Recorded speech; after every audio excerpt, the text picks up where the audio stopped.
Est-ce que ça t'est déjà arrivé, au moins une fois dans ta vie, de te dire que tu n'avais pas assez de temps pour accomplir quelque chose que tu voulais?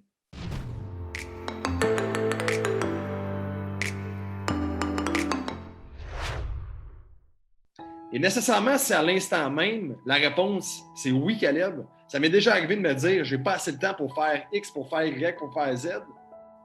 Mais nécessairement, cette rencontre est exactement pour toi. Cette leçon d'apprentissage s'adresse exactement à toi. Pourquoi?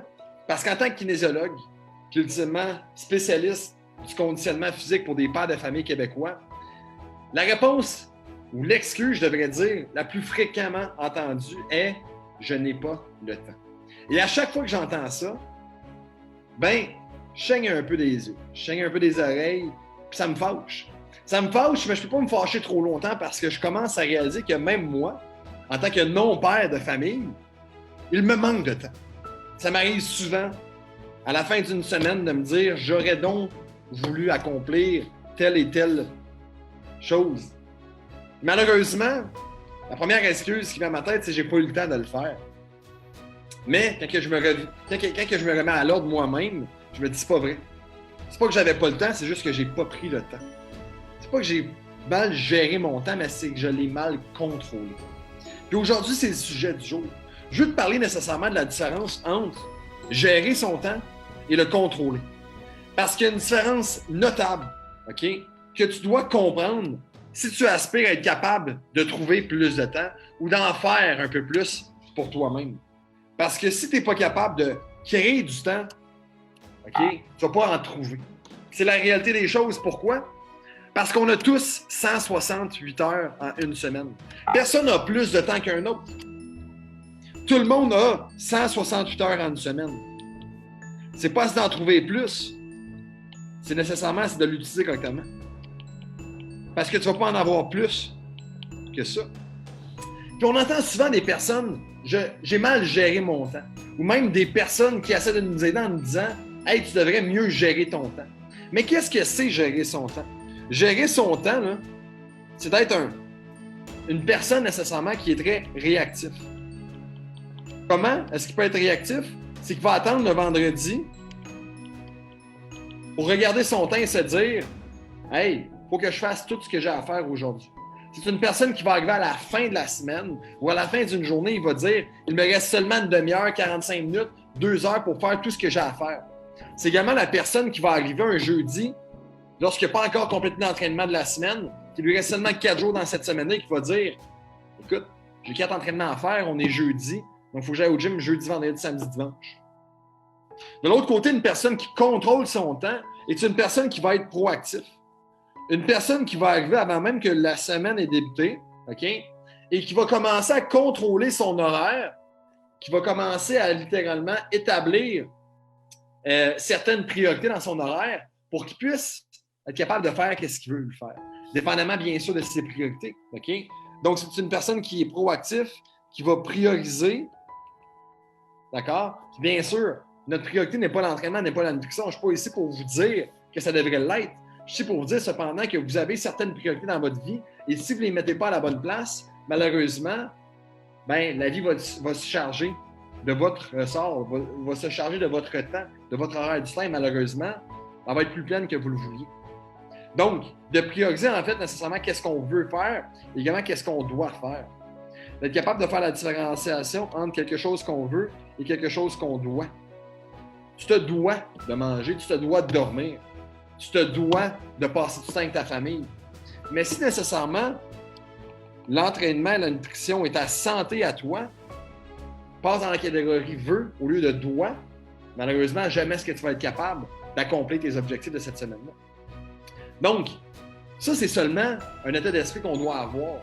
Le fait de s'éloigner de la gestion du temps et de se rapprocher du contrôle du temps va en soi être capable de te permettre d'accomplir plus de choses dans une semaine. Et maintenant, on va passer aux choses sérieuses. On va passer à quelque chose un peu plus pratique. J'aimerais ça à l'instant même, si tu m'écoutes, vraiment félicitations parce que tu investis du temps en toi. Du temps que si tu investis en toi, tu vas être capable d'investir par la suite en les autres. OK? Les personnes qui te tiennent réellement à cœur. Parce que rappelle-toi que si tu es capable d'investir en toi, ben, tu vas être capable d'investir plus en les autres. Les personnes qui se disent, OK, les pères de famille surtout qui se disent, je dois investir du temps en les autres, puis moi, mais je vais passer en dernier, mais malheureusement, ils l'ont écrit à l'envers. Parce qu'ils ne savent pas qu'en se mettant de côté, ben également, ils mettent les autres de côté parce qu'ils sont incapables d'être là pour eux quand ça compte réellement. Dans des moments qui n'ont pas assez d'énergie, qui sont trop fatigués pour faire ce qu'ils ont à faire, etc. Donc, tu dois comprendre, OK? On va faire une petite activité ensemble, très importante. Et cette activité-là va également t'ouvrir les yeux face à comment être capable de contrôler ton temps. Premièrement, j'aimerais ça que tu prennes un bout de papier puis un crayon également. Et ensemble, ce qu'on va faire, c'est qu'on va décortiquer, en fait, les 24 dernières heures. En fait, on va décortiquer ta dernière journée. OK? On va décortiquer qu'est-ce que tu as fait hier dans ta journée. J'aimerais ça que toi, tu marques, OK? De minuit jusqu'à midi, jusqu'à minuit, tout ce que tu as fait. En commençant avec minuit, d'accord? À quelle heure t'es-tu réveillé? Si tu t'es réveillé, en fait, on va dire à 7 heures le matin, OK? Tu as déjà 7 heures de sommeil, ben en fait, tu t'es réveillé à 7 heures, tu t'es couché, exemple, on va dire à 11 heures. Ce qui veut dire que par en bas, qu'est-ce qui va se passer, c'est qu'on va pouvoir par la suite aller rajouter le nombre d'heures que tu as dormi. Donc, tu as dormi à 8 heures. C'est exceptionnel, une personne qui dort 8 heures, surtout un père de famille, OK? On va le marquer ici. 8 heures de sommeil. Puis qu'est-ce qui s'est passé par la suite? Qu'est-ce qui s'est passé, dans le fond, durant ta journée? OK? Il faut que tu notes exactement ce que tu as fait. Donc, par la suite, quoi d'autre que tu as fait? Déjeuner, OK? Donc, dans cette heure-là, tu as mangé, tu as hygiène personnelle, ta douche, brosser tes dents, OK? De 7 jusqu'à 8 heures. Ça se peut que tu as, exemple, on va dire un 30 minutes passé avec tes enfants, OK? Du temps de qualité que tu vas avoir avec eux autres, ou tu vas les porter, ou peu importe c'est quoi. Tu as du transport là-dedans, peu importe c'est quoi.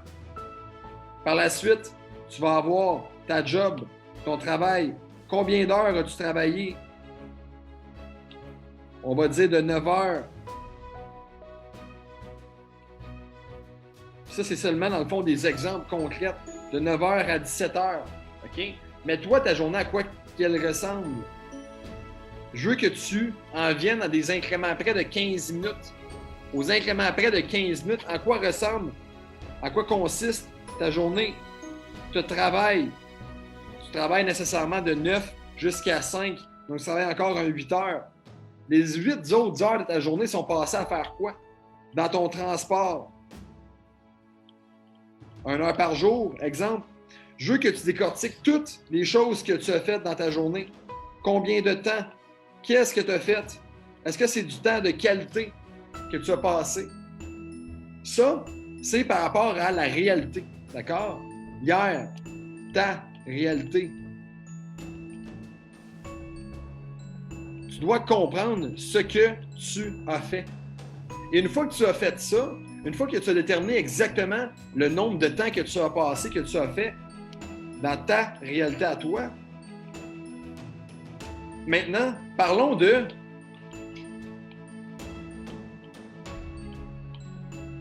ta perfection. Parlons de si tu avais le contrôle sur ta journée. Parce que ici, qu'est-ce qui se passe? Ta réalité, c'est également la gestion. C'est qu'est-ce qui se passe au moment présent. Tu ne le contrôles pas entièrement.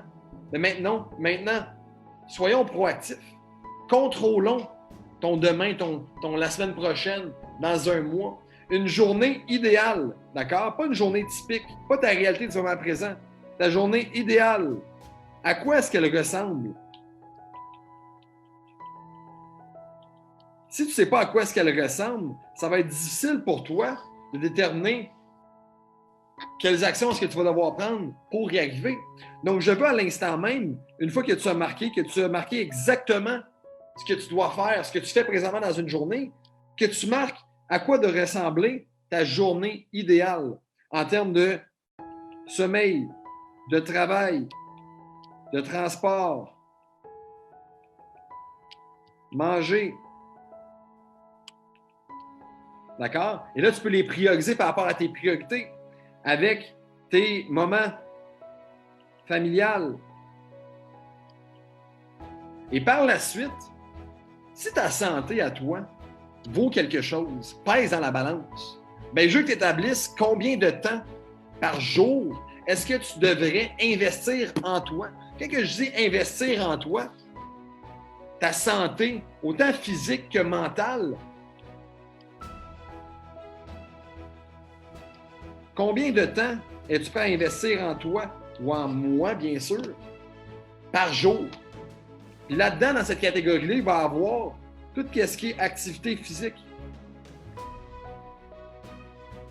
Donc, premièrement, tu te dis, à chaque jour, je veux être capable d'investir 90 minutes en moi. Tu ne vas pas dire, c'est 90 minutes que j'éloigne mes enfants, tu sais. Si investir en toi, c'est de l'activité physique, peut-être que ça peut être de l'activité physique avec eux autres.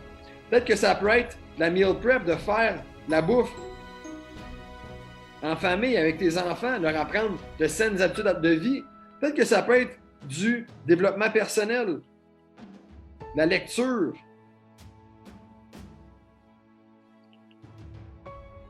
De faire vidéoconférence, peu importe c'est quoi, d'aller faire une formation, de parler avec un mentor, aller de l'avant. Tu dois être capable de déterminer exactement en quoi consiste ta journée idéale, à l'incrément de 15 minutes près. Et par la suite, une fois que tu sais combien de temps est-ce que tu vas investir dans chacune de ces sphères, tu vas être capable d'en venir avec ta journée idéale.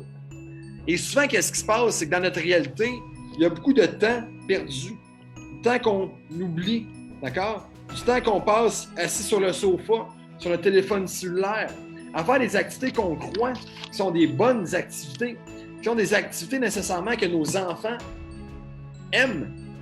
Mais est-ce que ton enfant préférait aller faire de l'activité physique avec son père, préférait écouter la télévision? Tu dois être capable nécessairement d'essayer d'utiliser puis de rendre ton temps le plus efficace possible. Une marche de 15 minutes versus une émission de télévision de 15 minutes. Non seulement est-ce que tu passes du temps avec tes enfants, mais tu es également capable d'investir en toi et en ta propre santé. Donc, une fois que tu as complété cet exercice pratique-là, tu vas être capable d'avoir des révélations par rapport à qu'est-ce que tu fais présentement qui hypothèque ton temps et par la suite être capable de contrôler ta journée, ton demain, la semaine prochaine, pour être capable de faire des ajustements et booker dans ton horaire déjà d'avance quelles sont tes priorités. Donc là-dessus, j'espère que cette leçon t'a été utile. Donne-moi un petit like, un petit love, commente que soit que tu m'écoutes en live ou en reprise, OK? Et donne-moi peut-être un sujet pour la prochaine fois. Une autre excuse qui t'est venue en tête dans la dernière année, que tu veux trouver une solution pour la régler. Sur ce, on se revoit très bientôt, mon chum. Passez ma fin de soirée.